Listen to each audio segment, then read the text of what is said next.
দেশের বেকার সমাজরা যখন তাদের নিজেদের কর্মসংস্থান নিজেরাই তৈরি করে নিল, যেখানে একজন সরকারের দায়িত্ব হচ্ছে যে দেশের বেকার সমস্যার সমাধান করা, তো বেকাররা যখন নিজেরা নিজেদের সমস্যার সমাধান করে নিল, যে বাইক চালিয়ে বাইক রাইড করে তাদের জীবিকা নির্বাহ করে, সেখানে এখন শোনা যাচ্ছে যে সেই বাইকের ওপরেও অগ্রিম কর দিতে হবে, তাও কম না, 2 থেকে 10,000 টাকা পর্যায়ক্রমে সিসি ওয়াইজ। তো সেই খবরই থাকছে, যে বিস্তারিত থাকছে আজকের এই কন্টেন্টে, যে বাইকার অটোরিকশা চালকদের জন্য দুঃসংবাদ, আসছে নতুন কর। দেশে প্রথমবারের মতো মোটরসাইকেল ও ব্যাটারি চালিত অটোরিকশাকে অগ্রিম করের আওতায় আনার পরিকল্পনা করছে সরকার, যেটাকে সংক্ষেপে বলা হয় যে এআইটি। আগামী 2026-27 অর্থ বছরের বাজেটে এই প্রস্তাব অন্তর্ভুক্ত হতে পারে বলে অর্থ মন্ত্রণালয় ও জাতীয় রাজস্ব বোর্ড এনবিআর সূত্রে জানা গেছে। অর্থনীতিবিদ ও খাত বিশ্লেষকদের মতে এই সিদ্ধান্ত বাস্তবায়িত হলে সবচাইতে বেশি চাপে পড়বে নিম্ন ও মধ্যবিত্ত শ্রেণীর উপর, যাদের বড় একটি অংশ জীবিকার জন্য মোটরসাইকেল বা ব্যাটারি চালিত অটোরিকশার উপর নির্ভরশীল। কোন বাইকে কত কর দিতে হবে? বর্তমানে মোটরসাইকেল মালিকদের নিবন্ধন ফি ও রোড ট্যাক্স দিতে হয়। নতুন প্রস্তাব কার্যকর হলে এগুলির পাশাপাশি অগ্রিম করও দিতে হবে। এনবিআর খসড়া প্রস্তাব অনুযায়ী 110 সিসি পর্যন্ত মোটরসাইকেল করমুক্ত থাকবে, তবে 111 থেকে 125 সিসির মোটরসাইকেলে বছরে 2,000 টাকা এবং 126 সিসি থেকে 165 সিসির মোটরসাইকেলে বছরে 5,000 টাকা এবং 165 সিসির বেশি মোটরসাইকেলে বছরে 10,000 টাকা কর দিতে হবে। দেশে বর্তমানে নিবন্ধিত মোটরসাইকেলের সংখ্যা প্রায় 39 লাখ।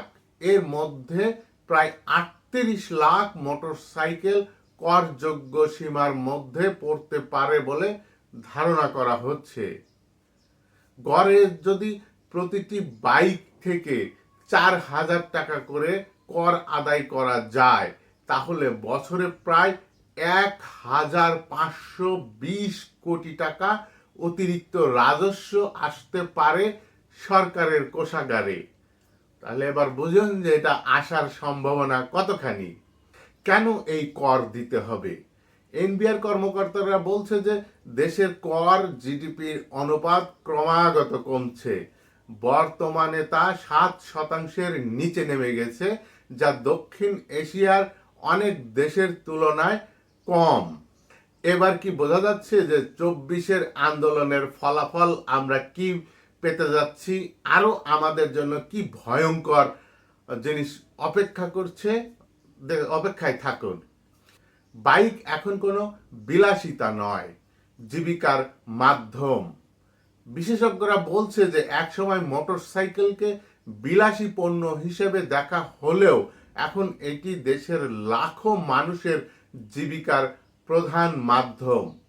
রাইড শেয়ারিং, কুরিয়ার ও ডেলিভারি সার্ভিস, ঔষধ সরবরাহ, বিক্রয় প্রতিনিধি, ক্ষুদ্র ব্যবসায়ী, সব মিলিয়ে বিশাল একটি কর্মজীবী শ্রেণী এখন মোটরসাইকেলের উপর নির্ভরশীল। আমরা প্রতিদিন আমাদের দৈনন্দিন জীবন যাপনে তাই দেখে আসছি। ঢাকার রাইড শেয়ার করেন এমন একজন চালক নাম প্রকাশ না করার শর্তে তিনি বলেছেন যে আমি 125 সিসির বাইক চালিয়ে সংসার চালাই। তেলের দাম, খুচরা যন্ত্রাংশ, সার্ভিসিং, এইসব খরচ বেড়েছে। এখন আবার বছরে কর দিতে হলে টিকে থাকাই কঠিন হয়ে যাবে। তার ভাষায় এখন নিরাপত্তার জন্য 150 সিসির বাইক দরকার হয়, কিন্তু করের ভয়ে মানুষ কম সিসির বাইক কিনবে এবং এতে দুর্ঘটনার ঝুঁকিও বাড়তে পারে।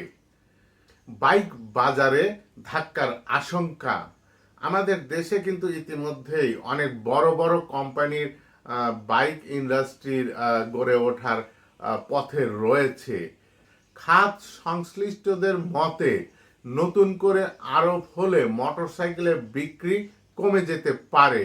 এতে শিল্প, বিনিয়োগ ও কর্মসংস্থানও ক্ষতিগ্রস্ত হওয়ার আশঙ্কা রয়েছে। এই বিষয়টাও কিন্তু সরকারের মাথায় রাখতে হবে।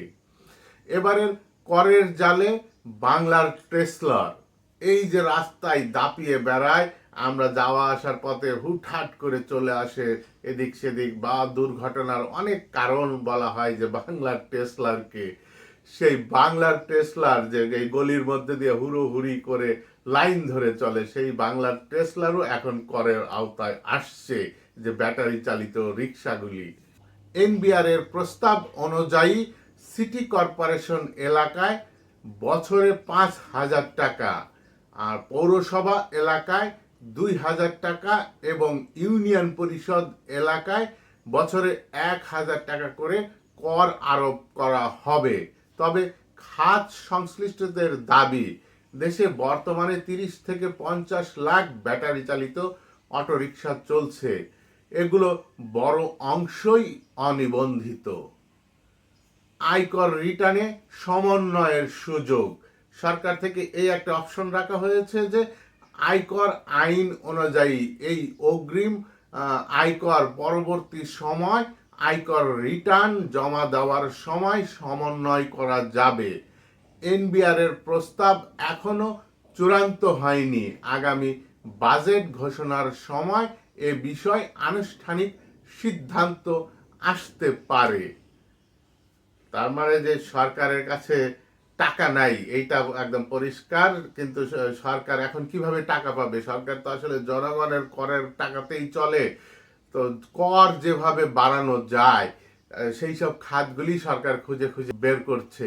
এবং এই নতুন কর আরোপ হলে অবশ্যই মানুষের জীবনে, স্বাভাবিক জীবনে প্রভাব পড়বে। যারা বিশেষ করে বাইক রাইড করে জীবিকা নির্বাহ করে, তাদের জীবনে একটা বড় ধরনের প্রভাব পড়বে।